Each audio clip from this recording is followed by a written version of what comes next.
Hi, I'm Jon Lieber, and this is what we're watching in US politics this week. The big question is, can Kamala Harris meme her way into the White House?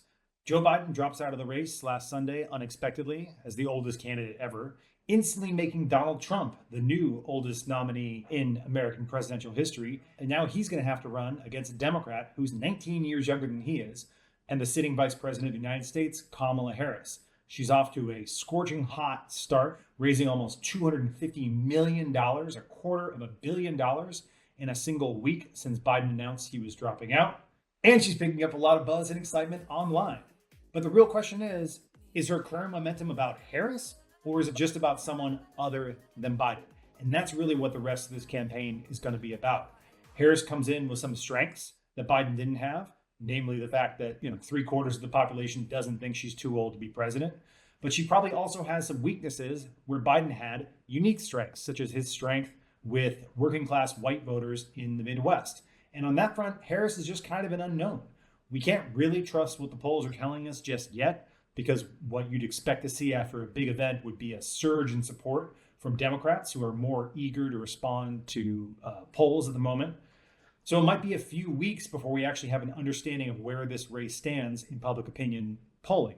And then there's the question of Harris herself, who hasn't really done much to distinguish herself as vice president and ran a pretty poor presidential primary campaign in 2020 that led to her dropping out and becoming the vice presidential pick. So is this election going to be about Harris the person versus Donald Trump, who Americans know and either love or hate very well? Or is it going to be about Kamala Harris, the meme, running against Donald Trump?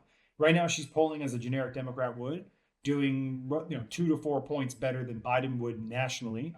We don't really have a lot of granularity on what's happening at the swing states, but it looks like this is starting to be a competitive race. And we have to see how Harris holds up once the American people get a better look at her. This is going to happen through her campaign appearances, which will be tightly scripted.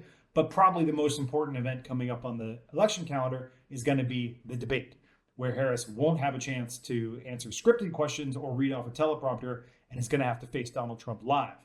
As for Trump, suddenly this race that was kind of breaking strongly in his favor is now sort of starting to turn against him because of the fact that Kamala Harris now can position herself as the change candidate and talking about a break from the past as Trump as the old former president that Americans maybe want to move on from. So very fluid dynamic in the race.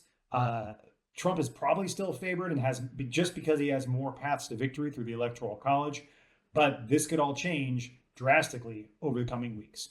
Thanks for watching, and stay tuned for what we're watching in U.S. politics next week.